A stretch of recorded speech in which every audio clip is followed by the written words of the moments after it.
Данный видеоролик не преследует цели задеть или оскорбить чьи-либо чувства, ролик был создан исключительно образовательных и познавательных целях. Берегите себя. Ассаламу алейкум. Сегодня мы поговорим о том, как чеченские блогеры нагло и без стыда пытаются украсть чужого героя, присвоив себе имя ингуша Тамерлана Курейшевича Гарчханова. Это уже не просто фальсификация, это информационная агрессия, это вранье в лицо живым и мертвым, это топтание по памяти человека, который отдал жизнь за мир. Что нам говорят в этом позорном видео? Ассаламу алейкум. В этом видео мы поговорим о Тамерлане Гарчханове. Без сомнения, он настоящий герой и мужчина, но часто я натыкаюсь на сообщения от соседей, в которых они с упреками говорят, что за вас в начале войны первым умер ингуш, и что мы неблагодарны. Был ли Гарчханов ингушом, и умер ли он там? Мы написали другу и коллеге Гарчханова и спросили у него насчет Тамерлана. Смотрим.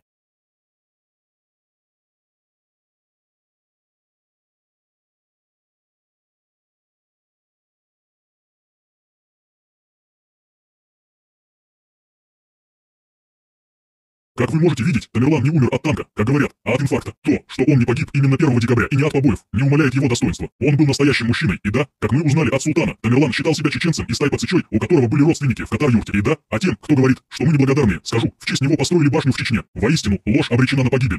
Все, на что они ссылаются, разговор с другом. Буквально, мы написали его другу, он сказал, это вы называете доказательством. Это уровень базара, а не истории. А теперь факты, которые вы игнорируете. Кто такой Тамерлан Гарчханов на самом деле? Родился в 1932 году в Ингушской автономной области, то есть в Ингушетии. По национальности – ингуш. Это указано во всех источниках, официальной биографии, энциклопедии, Википедия, научные публикации. По происхождению – из ингушского Тайпа-Цичей. В 1944 году был депортирован вместе со всем ингушским народом. Напомним, чеченцы и ингуши были депортированы по отдельности и в разные районы. Был талантливым врачом, окончил Карагандинский мединститут, работал под руководством академика Илизарова. С 1994 года министр здравоохранения Республики Ингушетия. 11 декабря 1994 года. Первый день Первой Чеченской войны, перегородил дорогу российской танковой колонне, чтобы остановить бойню. Он был избит, у него случился инфаркт, и он умер за мир, за людей. Похоронен в Ингушетии. Чеченцы, вы перешли грань. Вы начали присваивать себе даже тех, кто умер ради мира, а не ради вас. Вы строите башню в честь ингуша, и потом используете это как аргумент, что он ваш. Тогда по вашей логике, все, кому поставили памятники в Москве, москвичи. Или все, кто лечил чеченцев, чеченцы.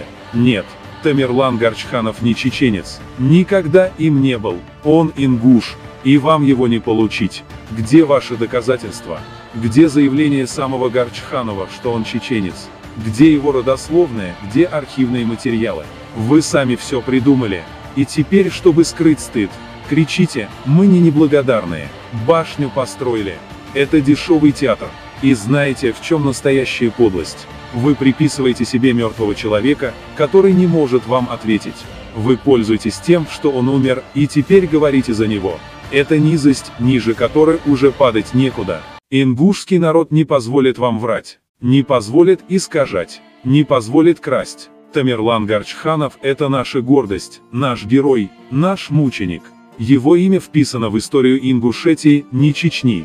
Его подвиг – это подвиг ингуша, а не ваша собственность. Вы украли башни, вы украли фамилии, вы переписали топонимы, теперь хотите украсть и мертвых. Не выйдет. Правда простая и ясная: Гарчханов – ингуш. Цичей – ингушский тейп. Катар-юрт – не доказательство. Слова друга – не архив. А ваша ложь обречена на погибель. Запомните, настоящую историю не изменить лайками и фейковыми видео. У лжи ноги коротки. И каждый раз, когда вы врете, вы только усиливаете наш голос. Ингуши не молчат. И не позволят вам делать из героев повод для очередной лжи. Да сохранит Аллах память Тамерлана Гарчханова и накажет каждого, кто врет на его счет.